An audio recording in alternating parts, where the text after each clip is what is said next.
Salut à tous, je suis très heureux de vous retrouver pour ce nouveau numéro de Cœur des communes. Une fois de plus, je viens à votre rencontre dans votre village pour que vous me parliez de toutes les belles choses qui s'y passent. Et aujourd'hui, mon étape se fait à Clatre. C'est dans l'Aisne, au sud-ouest de Saint-Quentin, que se situe le village de Clatre. Avec un peu plus de 600 habitants, cette commune rurale est riche d'un passé historique insoupçonné et d'un cadre naturel très agréable. Ses habitants, eux aussi, ne sont pas en reste.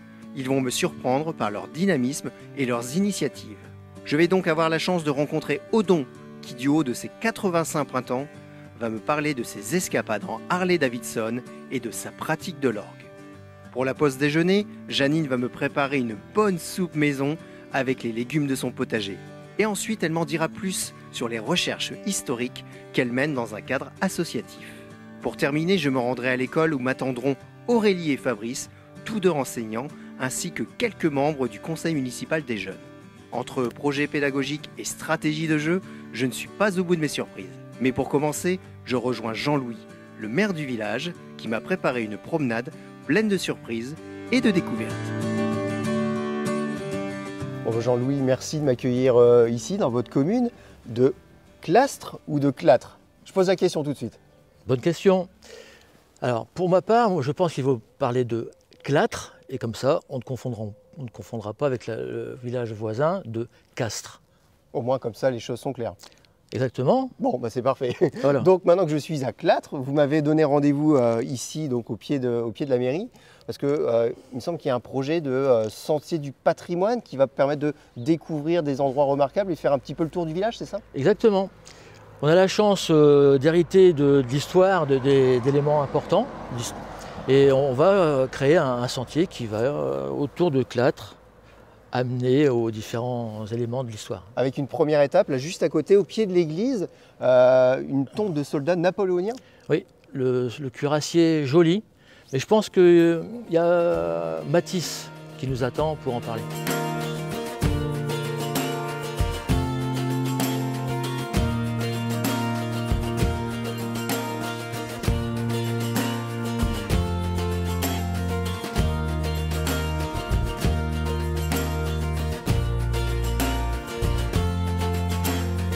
Bon alors Mathis, merci de m'accueillir là devant cette tombe napoléonienne, c'est toi qui l'as restaurée. Comment tu as été amené à faire ce travail de restauration? Ça t'est venu un jour comme ça, tu t'es dit tiens je vais faire ça? Non, j'ai fait un stage Cap Jeune qui a été proposé par la mairie. Et du coup, j'ai répondu présent. Tu as dit moi je suis volontaire? Oui, voilà, c'est ça. Donc ça consistait en quoi alors ce dispositif? Il fallait que tu rendes quelques heures de travail en échange d'un projet que tu voulais faire financer, c'est ça en fait? Oui, voilà, c'est ça, oui. Tu t'es retrouvé ici, il fallait que tu fasses un gros travail de restauration parce qu'il me semble qu'elle était vraiment dans un sale état. Oui. La dalle en béton était très moussue comme ceux à côté, quoi. Et pareil pour la tombe, quoi. Et donc, même les barreaux, ils sont... Donc tu as attaqué ça comment? Karcher? Ouais, Karcher direct. Ouais. C'est vrai? Ouais. Peut-être. Ouais, sur les barreaux, de la peinture blanche anti-rouille et redécorer les lettres. Qu'est-ce qu'on sait un peu de l'histoire de ce soldat? Oui, pour venir sur Waterloo, grande défaite française, grande défaite de Napoléon. 12 000 morts, et parmi ces 12 000 morts, Joly Jean-Marie est un des rares à être revenu sur sa terre natale. Parce que sinon, la plupart d'entre eux ont été enterrés hâtivement dans des fosses communes là-bas sur place en Belgique, quoi. Exactement. Tu as ressenti quoi quand tu as fait ce travail de restauration? Ça t'a apporté quoi de faire ça? C'était plutôt bien. Une fierté? Ouais, une fierté. Une fierté. Parce qu'il me semble qu'en plus, toi, par rapport à l'armée, là on est sur une tombe d'un militaire, par rapport à l'armée, toi, il y a aussi des projets autour de ça. C'est ça, je vais faire militaire plus tard, donc je trouvais que c'était intéressant de faire une tombe qui était un militaire, quoi, d'un ancien militaire.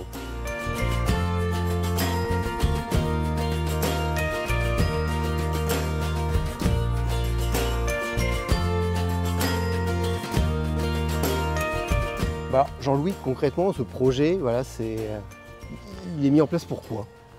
Tout simplement déjà pour que les gens puissent se promener, qu'il y ait dans le village une petite balade à faire en famille ou comme ça. Et puis surtout, ça nous permet de faire l'entretien de ces lieux-là. On devra les rendre agréables, propres, et puis accessible. Et puis je pense que on a hérité de l'histoire du village. Il faut la faire diffuser parmi les habitants pour qu'ils intègrent l'histoire et fédérer les habitants dans leur commune.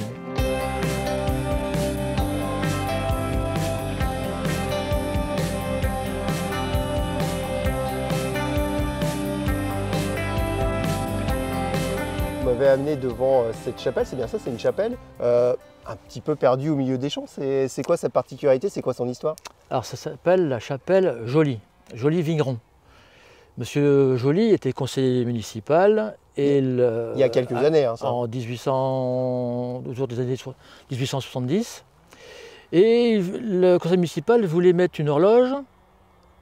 Une partie voulait la mettre au-dessus de l'église et l'autre partie, comme Monsieur Joly, au-dessus de la mairie.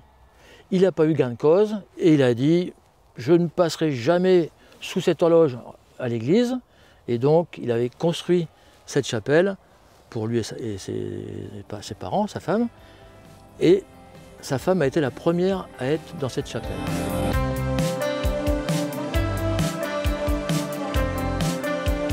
Voilà Jean-Louis, on s'est un petit peu éloigné vraiment du cœur du village, on est dans les champs, on est vraiment dans la nature. Il y a un projet aussi d'aménagement de ce parcours? Oui, c'est le conseil municipal des jeunes, une petite commission à part là, qui devra mettre en valeur la nature. Alors, par quels moyens? Ça sera à eux de chercher pour que lors de la balade, on s'aperçoive de l'intérêt de la nature, de la beauté, du calme, de cet aspect poétique.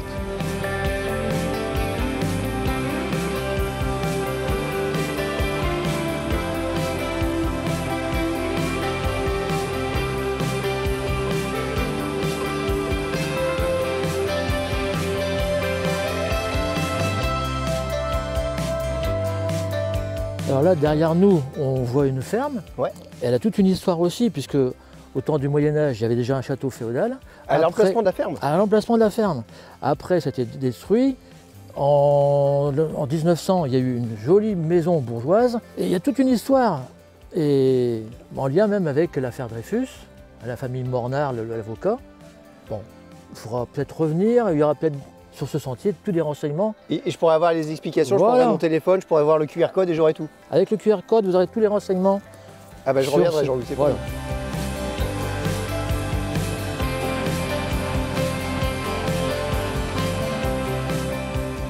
Donc là, nous sommes aux étangs municipaux, c'est ça? Exactement.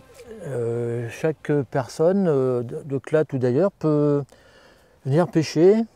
C'est une location d'un ponton à l'année. Mais on peut aussi pêcher les carnassiers tout au long de la largeur, la longueur du moins. Là. Donc là, cette partie-là, c'est carnassier. Donc carnassier, c'est brochet. Voilà. Je ne connais pas trop en poisson. Moi non plus, mais je sais que après, il y a aussi du poisson blanc, des goujons, des gardons, des carassins, je crois. Bon, il y a de quoi satisfaire les pêcheurs amateurs ou plus aguerris. Et aussi les gens qui ont simplement envie de venir se promener, de se poser, être au calme.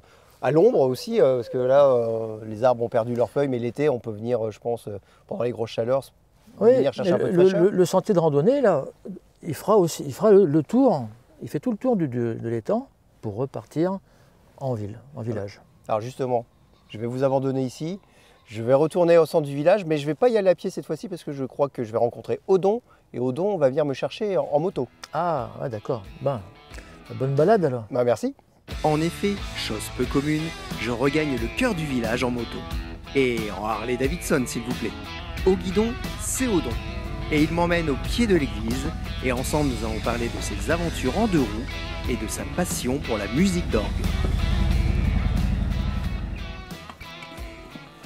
Ah bah écoutez Odon, merci beaucoup. C'est la première fois que je fais un tour en Harley Davidson. C'est grâce à vous ici à Clatre. Et alors, ça vous a plu? Ah, c'était énorme, j'ai adoré. Franchement, c'est super bien. Oui. Alors, dites-moi, cette passion de la moto, Odon, elle vous vient de où? Eh bien, c'est vieux, mais je n'ai jamais pu en faire beaucoup parce que j'étais agriculteur et avec mon activité, ça m'empêchait d'en faire. Et c'est depuis que j'ai pris la retraite que je me suis dit, je vais m'acheter une Harley Et voilà. C'est un beau cadeau de départ en retraite, ça. Oui. Et madame vous suit dans vos aventures? Et ma femme me suit, oui, oui, d'accord. Et vos plus grands périples, vous êtes allé, vous l'avez emmené jusque où? Vous les avez emmenés jusque où? Votre Harley et madame? Le plus grand périple, c'est en Algérie. On a fait le grand tour d'Algérie en 2008. Et puis on a fait le grand tour d'Israël en 2009. C'était magnifique. Une sacrée aventure. Une aventure, mais dans la famille, on m'a dit « Mais qu'est-ce que tu vas aller faire là-bas? Tu vas te faire tuer !» À ton âge, c'est ça? En plus, mais non, c'était... Aucun regret. Aucun regret, et on se sentait en sécurité partout. Donc là, Oudon, vous m'avez amené en Harley devant l'église, parce qu'il y a aussi une histoire entre cette église et vous. Vous y faites quelque chose dans cette église? Eh bien, j'ai une passion, c'est la musique. La deuxième passion, alors après la moto. Oui, et puis j'ai toujours aimé la musique, surtout la musique d'orgue. Vous voulez peut-être me faire une petite démonstration? Ah, mais je veux bien. On peut y aller? Oui, on peut y aller. Allez, on y va.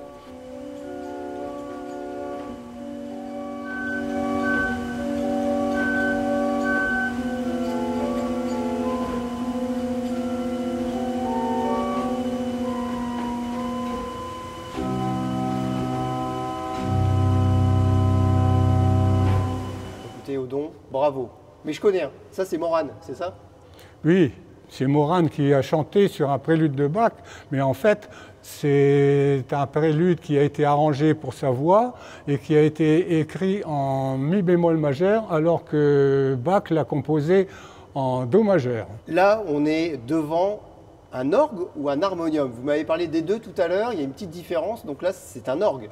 Oui, un harmonium, ça ressemble à un accordéon. C'est avec, les sons sont faits avec une soufflerie, mais avec des languettes de métal. L'orgue, c'est avec des tuyaux. Comme là, juste derrière nous. Comme là derrière nous, avec une soufflerie. Et puis, il y a des registres qu'on appelle aussi des jeux. Alors, toutes ces poignées là, c'est ça, c'est des ça, ce registres. sont des jeux. En somme, ça ressemble à un orchestre. On peut jouer un tas d'instruments. Il y a la trompette. Ah oui, là, je vois trompette, là, juste ici. Là. Il y a la trompette, voilà, ça donne ceci. Et deux claviers. Et deux claviers, le positif et le grand orgue. Alors, il faut jouer des deux mains, parce que c'est un clavier, Ouais. mais il faut jouer aussi des pieds. Pour jouer, il y a un pédalier, mais malheureusement celui-là a besoin d'être rénové complètement. Et sinon, c'est un pédalier avec des notes comme un clavier. Alors, comment vous avez appris à jouer tout ça et depuis quand vous jouez? Ben, quand j'étais vraiment petit jeune homme, je venais à l'église pour jouer de l'harmonium. Et le curé, quand il a vu que j'étais assez passionné par ça, il m'a mis en relation avec le curé de Jussy. Donc juste à côté. Juste à côté. J'allais tous les vendredis à vélo pour prendre des cours.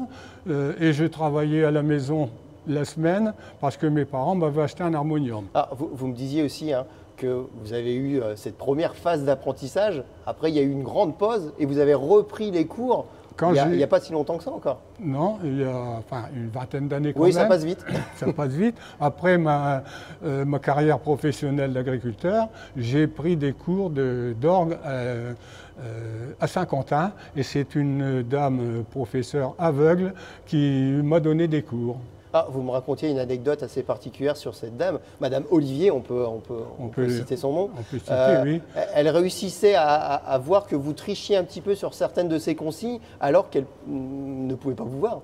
Alors j'ai dû commencer à prendre le pédalier, à travailler mes pieds. Elle m'a dit surtout ne regardez jamais vos pieds. Et une fois, au cours d'un exercice, je faisais un fa. Elle me dit, vous me faites un fa alors que c'est un sol. Je recommence, mais vous recommencez, vous me refaites un fa. Je regarde mes pieds, ne regardez pas vos pieds, je vous ai dit. Et automatiquement, elle a ressenti le fait Elle que a ressenti, je ne sais pas, aviez, les aveugles, il paraît qu'ils ont un sixième sens, et ce qui fait qu'elle s'est rendue compte, par ma gestuelle, par je ne sais pas quoi, que vous aviez triché. Que je regardais mes pieds alors que je n'aurais pas dû.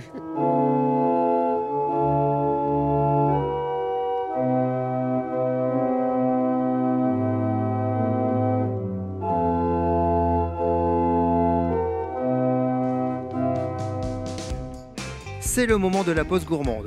Et pour ça, je peux compter sur Janine et ses légumes du jardin. Elle doit savoir que je suis un véritable amateur de soupe, car déjà un doux parfum envahit sa maison. Alors, ce que j'aime bien, Janine, c'est que là, on voit tout de suite que ce sont des légumes qui viennent du jardin, parce qu'on les reconnaît, ils ont des formes particulières. Oui. C'est pas... Voilà, on a arraché à la main parce qu'il y a des coups de binette. Ah, c'est ça, bah oui, la petite balafre. Alors, vous m'avez mis tout ça dans la soupe. Un peu de tout. Un peu de tout. Alors, on a quoi là? On a la pomme de terre, un peu de céleri, de la courgette. De la courgette, un peu de feuilles de salade. J'ai prélevé des feuilles et donc j'ai retiré les bordures qui s'abîmaient et puis voilà. Et le reste, vous m'avez dit, ça va aux poules. Voilà, puis le reste, il va au poules. Ça profite aux cocottes. Donc du poireau. Un peu de poireau. J'ai mis qu'un demi-oignon parce que j'avais mis plus de poireau. Alors, et ça, vous m'avez dit, alors moi j'appelle ça des bêtes. Oui, mais des ça, bêtes. vous m'avez dit. Ou des cardes. Des cardes. Bah, écoutez, je ne connaissais pas sous le nom de cardes. Et la soupe, vous en faites comme ça régulièrement, tout l'hiver? Ah oui, bon, Ouais.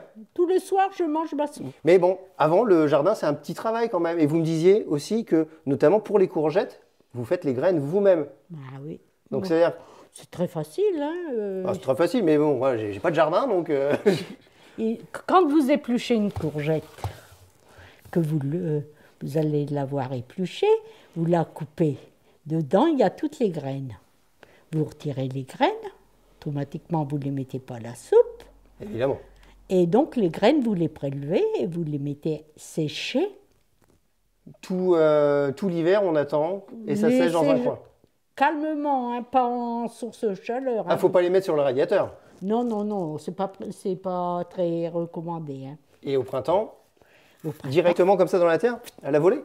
Ah non, il faut les piquer une par une. Hein. Ah, une par une? Oh, mais c'est un jeu de patience, parce qu'en plus, il faut les mettre dans le bon sens. Non, il y a un sens? Ah bah oui, il y a un sens, comme pour de l'ail. Hein. Ah bah écoutez, je ne sais pas, vous si me dites vous qu'il y a un mettez- sens, moi je veux bien le croire.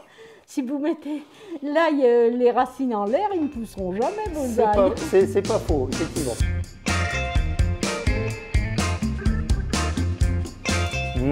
Ça a l'air excellent.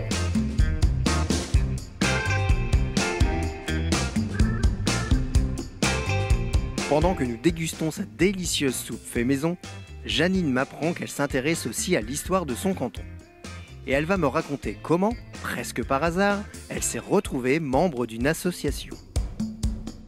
Bon, il est temps pour moi maintenant de prendre un petit cours d'histoire sur le village de Classe, peut-être.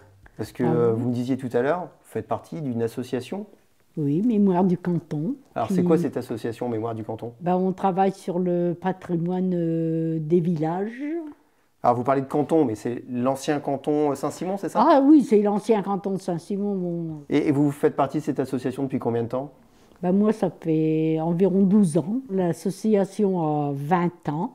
21, 22 ans, quoi. Moi, j'aimerais bien savoir comment vous avez intégré cette association. C'est quoi l'histoire de Mémoire du canton et Janine? J'étais adjointe au maire Ici, à Classe. à Clatte. Et donc, il n'y avait plus personne pour aller ouvrir les portes et les refermer le soir lors des réunions une fois par mois. Et donc, bon, ben, j'ai dit, puisque j'ai les clés, ben, je vais venir vous ouvrir et vous refermer. Puis c'est tout. Et là-dessus, ben, ils m'ont dit, ben, restez. et je vois le coup que vous êtes pris au jeu. Ben oui, à force d'écouter et puis bon ben on s'intéresse à beaucoup de choses. Il y a une bonne ambiance? Une très bonne ambiance. Oh bah oui, j'ai l'impression, oui. Très très bonne ambiance, jamais de critique sur qui que ce soit, c'est super super. Ah bah c'est génial. Et c'est studieux alors, parce que j'imagine que pour faire toutes ces recherches, il y a un gros travail. C'est pas juste on se réunit une fois par mois, on rigole et ça s'arrête là. On apporte ce qu'on a trouvé dans les commentaires et ce qu'on a recherché par nos connaissances. Donc en fait, vous allez à droite à gauche, vous enquêtez dans le village, vous allez chercher les archives. En parlant à des anciennes connaissances qui étaient au village, souvent on arrive à trouver. Et vous avez donc cet ouvrage, vous avez aussi, je vois ici, organisé des manifestations. Ah oui, ça c'était en... Centenaire 1914-1918. Lors de rassemblements de l'association, une fois par an, on fait participer les classes. Alors, les écoles. Les écoles classes et puis tout le canton. Du village qui veulent, des villages qui veulent. Ah, tous ceux qui sont volontaires peuvent venir, ils ont Eh ben, les portes ouvertes. on leur donne des thèmes, on leur donne un thème tous les ans et ils font les recherches, ils travaillent dessus. Une année, on leur a fait faire des châteaux forts. Des châteaux forts? Oui, en carton. Ah, génial. Retour sur les bancs de l'école pour moi maintenant. Les classes 3 et les classes 3 ont encore la chance d'avoir une école avec tous les niveaux, de la maternelle au CM2. Et c'est dans la classe d'Aurélie que j'ai rendez-vous. Elle m'y attend avec Fabrice, un collègue d'un village voisin avec qui elle mène bon nombre de projets pédagogiques. Donc là, je suis dans votre classe? Oui, Ici à Clatre? Oui, vous êtes dans ma classe, ici à Clatre. Alors, c'est quel niveau? CE2, CM1, CM2. 3 niveaux, ça va, ça gère? Ça gère. J'ai déjà eu 4 niveaux, donc... Ah oui, donc là, c'est un peu les vacances. Un petit peu. Et Fabrice, qui est avec nous, vous n'êtes pas de cette école? De cette école, mais je suis enseignant à Jussy. Donc juste à côté? Juste à côté, et ça tombe bien, avec Aurélie, nous menons des projets ensemble. Alors, je vais vous poser la question, qu'est-ce qui justifie le Voilà. fait que vous soyez ici? Parce que Jussy, voilà, c'est son école, vous avez votre école, mais... En fait, oui, par les chemins, en fait, on est super vite à Jussy, donc on a des projets ensemble depuis 2009. Le projet sur lequel vous travaillez en ce moment, c'est quoi? Vous pouvez m'en dire deux mots? C'est la découverte des villages qui nous entourent. Donc avec nos élèves, nous avons travaillé sur 2 villages. Donc moi j'ai travaillé sur le village d'Artan et le village de Saint-Simon. On a collecté grâce aux tablettes des photos des villages, on a écrit des petits textes qu'on a envoyés à Fabrice et ses élèves devaient trouver le nom du village qui se cachait derrière les énigmes. C'est une classe dynamique, c'est des élèves qui sont demandeurs, qui ont envie de participer à d'autres projets, parce que je vois, En fait, visiblement, il y a plein de choses qui se passent ici. On leur propose plein de projets et ils sont toujours partants, ils disent toujours oui en fait. C'est génial ça. Parce qu'ils sont habitués depuis tout petit à faire des projets.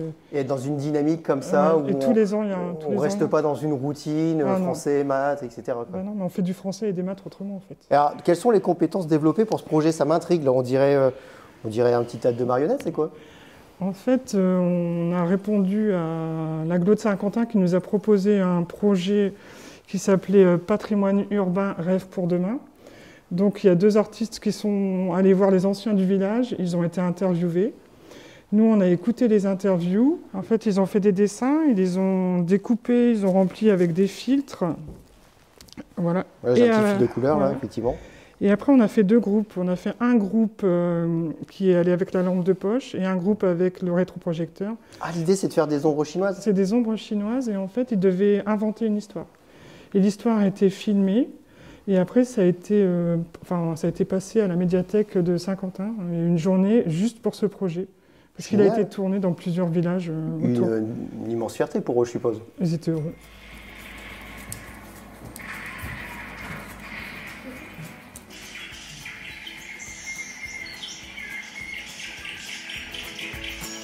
Je reste au contact de la jeunesse du village avec cette fois-ci les membres du CMJ, le Conseil municipal des jeunes, qui se réunissent régulièrement à la mairie pour échanger sur leurs idées et développer leurs projets pour le village. Donc ça, c'est en plus de votre temps scolaire, vous venez et vous prenez des décisions pour le village? Oui, c'est ça. Ok. Alors vous avez pris quoi comme belle décision jusqu'à présent? On a demandé à faire de l'acrobranche et on l'a fait. Vous avez fait de la courbranche? Ouais, à Saint-Quentin, au parquet de ville. Donc là, c'était que pour les membres du conseil municipal? Non, c'est tout le village. Tout le village? Tous ceux qui veulent venir, ils ont le droit de venir. Et c'est votre idée? Ouais, oui. C'est génial ça. Donc vous mettez en place des projets, mais pas uniquement pour les enfants, mais pour tout le village. Oui, Voilà, c'est ça. Ah bah, On a fait une parade. Des enfants des jeunes du village. On a fait une parade aussi. et vous avez fait aussi une parade. Donc là, tu me disais, on est représentant de tous les enfants du village, mais aussi de tout le village, parce que là, sur la parade, C'est ça. bon, c'était pour Noël, 130 personnes, mais les parents, les enfants, toute la famille, quoi. Et on a vendu des sablés et des lanternes ce jour-là. Des petits sablés que vous aviez fait avec votre petit pain? Oui. C'est vous qui les aviez cuisinés? Elles sont pas petites, maman. Bah, non, ça va, ça passe. On a aussi mis à disposition des sapins dans tout le village. Oui, pour Noël, vous aviez fait la décoration. Oui. Et puis, c'est votre idée. Oui, c'est ça. Et là, je vois des projets, là, on dirait, je sais pas, on dirait un terrain de sport, et ça, on dirait des structures pour enfants. Oui, c'est ça, ouais. Dites-moi en plus, ça, c'est en cours, ça va être voté, ça va être... C'en est où? Tout ça, c'est en cours. Bah ça, on a le devis. Il y a déjà une personne qui est venue voir pour faire un stade et on a eu un devis. Donc ça, il y a un devis, on va attendre que ça soit validé ou pas. Voilà. Oui. Et ça, par contre, c'est encore en attente. C'est pour les enfants. Ce sera plus pour 2022. Bah là, on a le courrier pour demander un devis justement pour l'aire de jeu. Donc là, c'est votre courrier, c'est vous qui l'avez rédigé, c'est vous en tant que conseil municipal des jeunes qui l'adressez à l'entreprise qui va vous faire le devis. Oui. Mais c'est des sacrées responsabilités que vous avez là. Ah oui, évidemment. Vous êtes, voilà, vous vous sentez investi d'une belle mission, vous êtes fier de tout ce que vous mettez en place? Oui, parce Ouais. que ça fait plaisir à tous les habitants. Donc, En fait, vous avez envie qu'on y vive bien ici à Clastres. oui, voilà. Et d'ailleurs, j'ai une petite question, parce que depuis que je suis ici, j'entends des gens qui disent Clastres et d'autres qui me disent Clastres. Ah. Donc vous dites quoi, vous? Les deux. Moi, les deux. Toi, les deux, ça dépend Ça l'humeur. m'arrive de dire les Bah, deux. c'est moi, c'est souvent mes parents qui disent clatre. Parce que tout le temps, les plus grands qui disent ça, moi je trouve. J'entends Clatre. plus les grands dire ça. Mais il y a un S dans clastre. Ouais, Clatre. Il y a un S. il peut ne rien. Et vous savez quoi? Au prochain ordre du jour, Interdiction vous de dire décidez de la prononciation officielle du nom du village. Et vous en parlez à monsieur le maire? Et puis on verra ce qu'il va dire. Les membres du CMJ, comme tous les jeunes classe 3, sont non seulement riches d'idées, mais ils sont aussi de fins stratèges. Et c'est à la pratique des échecs qu'ils le doivent. Ce jeu est ici enseigné dès le plus jeune âge, et j'espère bien apprendre auprès d'eux quelques coups imparables. Bon alors Fabrice, si je joue ça, est-ce que je suis bon ou pas? Mauvais coup. Alors explique-moi. Donc ta dame se fait manger par le fou. Voilà. D'accord, ah oui, donc... Moi je gagne la dame et toi tu gagnes un pion. Ouais, donc je suis pas gagnant. Non, tu n'es pas Allez, gagnant. donc on va les poser là, hein, je ne sais plus où ils étaient. Mais donc là, je suis au milieu de l'échiquier. Un échiquier comme ça dans une échiquier. cour d'école. Ce n'est pas courant. C'est pas courant, qu'est-ce qui explique ça? Donc la municipalité a mené le projet échec présenté par les Tours des Hauts-de-France il y a quelques années. L'école s'est intégrée à ce projet avec la mairie. Et puis la mairie m'a demandé, avec les collègues m'ont demandé aussi, si je pouvais intervenir le vendredi soir pour donner quelques cours, quelques explications aux personnes qui voulaient jouer aux échecs le vendredi soir. Et donc vous faites partie de ceux et celles qui ont appris à jouer aux échecs et qui ont bénéficié des cours de Fabrice? Oui, c'est ça. C'est un bon prof? Oui. Ouais. Bon Fabrice, c'est quoi le secret pour que la transmission se fasse Le secret, c'est prendre plaisir à jouer déjà. Et comme pour tout en fait? Comme dans tout. Et prendre plaisir à discuter en dehors des échecs pour ensuite se retrouver autour d'un échiquier et puis se faire un petit match. Mais bon, quand on perd, on dort mal. C'est vrai? C'est vrai, c'est vrai. Vous êtes mauvais perdant? Non, j'accepte la défaite, mais j'ai du mal à l'avaler. Et vous êtes en train de refaire, quand on parle de foot, on refait le match, mais là, est-ce qu'on refait la partie On en se refait disant, la partie. là, j'ai raté le coup, j'ai fait ça, ça, et j'aurais dû faire ça, ça plutôt. Exactement, surtout quand les copains nous disent, voilà, là, tu as fait une grosse erreur à ce moment-là. Bon, alors là, je vais reprendre la partie du début. Vous allez me réexpliquer des choses. Je compte sur vous. En fait, on va faire un truc. Fabrice va se mettre, il va prendre les noirs. Nous, on va prendre les blancs. Vous êtes mes 4 conseillers, conseillères. Puis on va essayer de le battre. Ça marche?